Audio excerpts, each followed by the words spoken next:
नमस्कार मित्रांनो, आपण आज इयत्ता 10वी गणित 2 या विषयातील शेवटचं प्रकरण महत्त्वमापन अर्थात इंग्लिशमध्ये मेन्शुरेशन याला सुरुवात करीत आहोत. विद्यार्थी मित्रांनो, गेल्या वर्षी आपण काही त्रिमितीय आकृत्यांची पृष्ठफळे व घनफळांचा अभ्यास केलेला आहे. त्याच्यामध्ये घन, इष्टिकाचिती, वृत्तचिती, शंकू, गोल यासारख्या त्रिमितीय भूमितीय आकृत्यांचा अभ्यास आपण केलेला आहे. इंग्लिशमध्ये क्यूब, क्युबॉइड, सिलेंडर, कोन आणि स्पियर असं म्हटलं जातं. तर त्यातील त्रिमितीय आकृत्यांची पृष्ठफळं व घनफळं यांची सूत्र कशी तयार झाली याबद्दलचा एक मी व्हिडिओ तुमच्यासमोर सादर करीत आहे.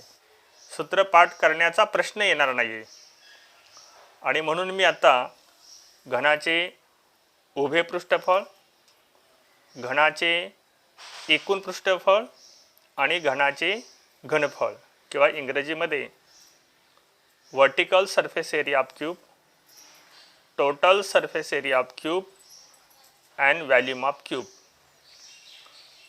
तर मुलांनो पहा, आता घनाकृती एक वस्तू तयार आहे. याच्यामध्ये लेंथ 3 युनिट आहे, ब्रेड 3 आहे आणि सगळं 3 आहे. याच्यामध्ये पाहिलं तर याचा जर आपण सरफेस एरिया म्हटलं तर तो असा तयार होतो. म्हणजे जर एखादी वस्तू आपण इथं अशी ठेवली तर पहा, हा पूर्ण घनाकृती तुमचा ठोकळा तयार होईल आणि हा पूर्ण जो भाग आहे पृष्ठफळ जे घनाचं आहे ह्या कागदाच्या साहाय्याने आपण झाकलेला आहे. म्हणजे ह्या कागदाचं जर पृष्ठफळ काढलं किंवा क्षेत्रफळ काढलं तर ॲटोमॅटिक तुम्हाला या घनाचं एकूण पृष्ठफळ मिळेल.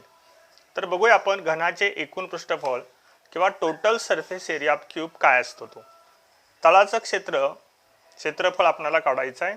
समजा लेंथ एल आणि ब्रेड पण येईल, कारण हा स्क्वेअर आहे किंवा चौरस म्हणूया आपण, म्हणजे एल स्क्वेअर. एका साईडचं पण एल स्क्वेअर आहे, दुसरी साईड एल स्क्वेअर, तिसरी एल स्क्वेअर, चौथी एल स्क्वेअर आणि पाचवी पण एल स्क्वेअर. हे सगळं ॲडिशन केले आपण L square, L square, L square, L square, L square आणि एल स्क्वेअर, 1 2 3 4 5 आणि 6. आणि म्हणून total surface area of cube is equal to 6 L square किंवा घनाचे एकूण पृष्ठफळ बरोबर 6 एलचा वर्ग हे सूत्र तुमच्या लक्षात राहील. आता मला फक्त उभे पृष्ठफळ काढायचं आहे. म्हणजे मी जर घनाकृती वस्तू अशी ठेवली तर इकडे तुम्ही जर पाहिलं तर इकडे काही नाही आहे आणि इकडे सुद्धा काही नाही. म्हणजे हा जो जर दोन भाग आपण जर बाजूला काढले, म्हणजे एल स्क्वेअर आणि एल स्क्वेअर जर बाजूला काढले म्हणजे किती झाले, हे 2 एल स्क्वेअर.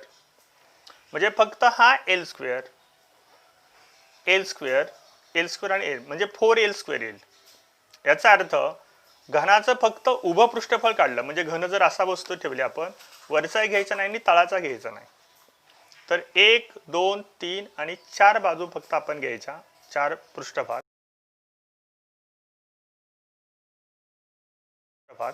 म्हणजे ते 4 एल स्क्वेअर येईल.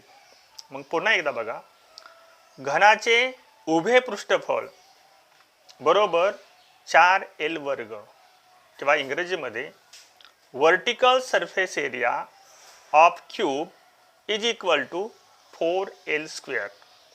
ही दोन सूत्र झाली. आता आपण व्हॉल्यूमचा विचार करूया. आता मी जर तुम्हाला प्रश्न विचारला की यामध्ये हे छोटे छोटे जे ठोकळे बसवलेले आहेत ते किती असतील, तर हा एक ठोकळा आहे, 2 3 4 5 6 7 8 आणि 9, म्हणजे वरच्या बाजूने किती आहेत, 9 आहेत. म्हणजे हा एरिया काढला आपण बेसचा तर 3 × 3 किती येतो, 9 येतो. जर आपण माहीत नसेल तर हे एल आहे आणि हे एल आहे, तर हा बेस किती येणार, एल स्क्वेअर येणार. आता आपण काय करतो, फक्त हे जी उंची मोजतो ती पण एलच आहे.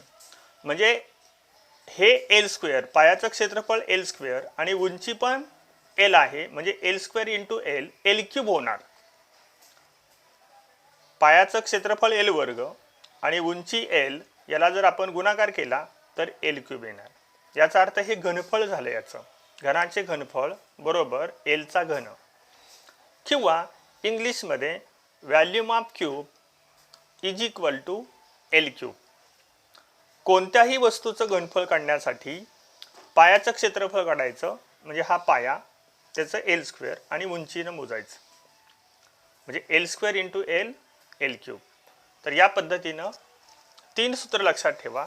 पुन्हा तर या ठिकाणी क्यूब जो आहे, लेंथ, ब्रेथ आणि हाईट सेम असते, दॅट इज एल. समजा आपण एल मानली, तर घनाचे उभे पृष्ठफळ किंवा vertical surface area of cube is equal to किंवा बरोबर 4L वर्ग म्हणजे 4L स्क्वेअर. घनाचे एकूण पृष्ठफळ म्हणजेच total surface area of cube is equal to बरोबर 6Lचा वर्ग म्हणजे 6L स्क्वेअर. आणि घनाचे घनफळ म्हणजे volume of cube is equal to बरोबर एलचा घन किंवा एल क्यूब. तर या पद्धतीने ही सूत्र घनाची 3 पाठ केली, याच्यावरील कोणताही प्रश्न सोडवू शकता.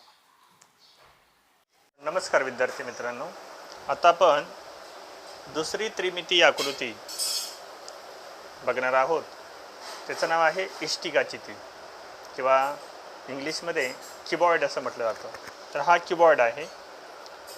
याच्यामध्ये लक्षात येत असेल तुमच्या की याच्या सर्व बाजू समान नाही आहेत. म्हणजे जर आपण विचारात घेतलं, ही लेंथ आहे, ही ब्रेड्थ आहे आणि ही हाईट आहे. आता लेंथ, ब्रेड्थ आणि हाईट जर वेगवेगळी असेल तर आपल्याला याचं व्हॅल्यूम किंवा घनफळ किंवा टोटल सरफेस एरिया कसा काढायचा ते आपण बघणार आहोत. जर आपण रफ फिगर केली, समजा मी अशा पद्धतीने ठेवलं, तर हा पूर्ण पृष्ठभाग जो आहे तो त्याचा झाकून जातोय. म्हणजे हा झाला क्युबॉइडिकल शेप, क्युबॉइड. तर यामध्ये जर आपण बेस बघितला तर बेस ही लेंथ आहे आणि ही ब्रेड्थ आहे, किंवा लांबी आणि रुंदी घेतली तर हा रेक्टँगल आहे, आयत म्हणू आपण त्याला. म्हणजे त्याचा एरिया काय येणार, तर एल गुणिले बी किंवा एल इंटू बी.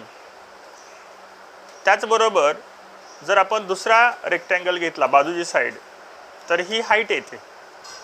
अशी काय येणार आहे, हाईट. जर आपण ही हाईट घेतली तर याच्यामध्ये एल इंटू एच येईल, म्हणजे ही हाईट आणि ही L, L into height H.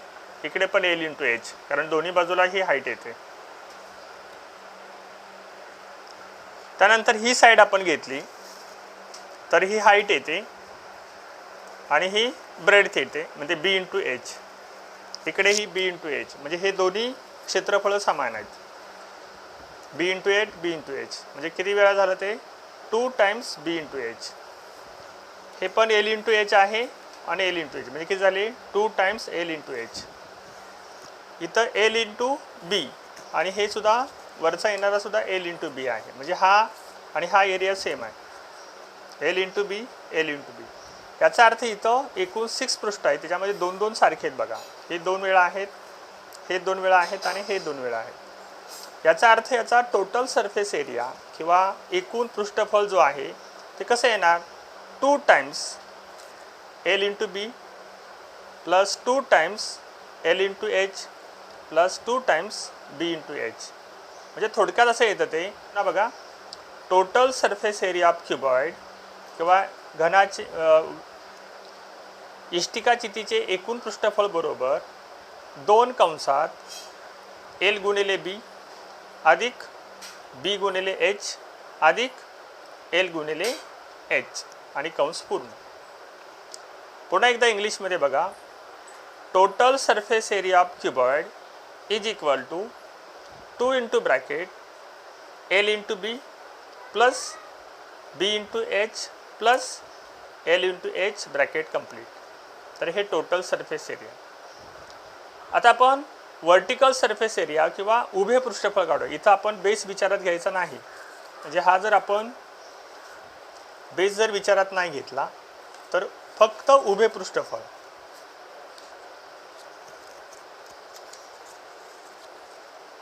एवढा भाग फक्त येणार आणि हे आपण कट करूया. आणि हा एरिया खालचा पण बेस जाणार. म्हणजे फक्त 2 टाइम्स एल इंटू एच इकडचा आणि इकडचा plus 2 times B into H. म्हणजे हे 2 वेळा एल गुणिले एच प्लस 2 वेळा बी गुणिले एच. याला म्हणायचं वर्टिकल सरफेस. फक्त उभे, वरचा आणि खालचा घ्यायचा नाही, उभे पृष्ठफळ. पुन्हा बघा, इष्टिका चितीचे उभे पृष्ठफळ बरोबर 2 एल गुणिले एच प्लस 2 बी गुणिले एच. इंग्लिशमध्ये vertical surface area of cuboid is equal to 2 times L into H plus 2 times B into H. आता आपण व्हॅल्यूम विचारात घेऊया. व्हॅल्यूममध्ये लक्षात ठेवायचं पुन्हा एकदा, बेसचा एरिया घ्या एल इंटू बी, एल इंटू बी ही लेंथ आणि ही ब्रेड इंटू हाईट. म्हणजे काय होणार, L into B into H. म्हणजे थोडक्यात सांगायचं म्हटलं तर बाबा हे एकूण ठोकळे किती आहेत. मी काय करणार, ही लाईन मोजणार 1 2 3 4. ही लाईन मोजणार 1 2 3. 4 गुणिले 3 किती आले, 12. 1 2 3 4 5 6 7 8 9 10 11 आणि 12. हे 12 झाले. म्हणजे हा एरिया झाला. हाईट किती आहे, 2. 12 दुने 24. म्हणजे ह्याचा टोटल जे आहे ठोकळे ते किती असणार आहेत, 24. आणि म्हणून बेसचा एरिया इंटू हाईट मोजली का आपल्याला व्हॅल्यूम मिळतो. म्हणजे कुठल्या जॉमेट्रिकल फिगरचा व्हॅल्यूम काढायचा असेल तर area of base into height, area of base into height किंवा तळाचे क्षेत्रफळ गुणिले उंची. आणि म्हणून क्युबॉइडचा आपल्याला व्हॅल्यू मिळेल L into B into H. चितीचे उभे पृष्ठफळ याच्यामध्ये इष्टिका चिती खाली आकृतीत दाखवलेले आहेत. लेंथ, ब्रेड्थ, हाईट किंवा क्युबॉइड म्हणतो आपण त्याला. लेंथ एल, ब्रेड्थ बी आणि हाईट एच. लांबी, रुंदी आणि उंची. तर इष्टिका चितीचे उभे पृष्ठफळ 2LH प्लस 2LBH किंवा इंग्लिशमध्ये vertical surface area of cuboid 2 bracket, कारण दोघांमधला bracket L plus B into H. इष्टिका चितीचे एकूण पृष्ठफळ म्हणजे total surface area of cuboid is equal to 2 bracket L B plus B H plus L H bracket complete. आणि volume of cuboid किंवा इष्टिका चितीचे घनफळ बरोबर L into B into H. तर ही 3 सूत्र इष्टिका चितीवरती आधारित आहेत. धन्यवाद. घरी राहा, सुरक्षित राहा.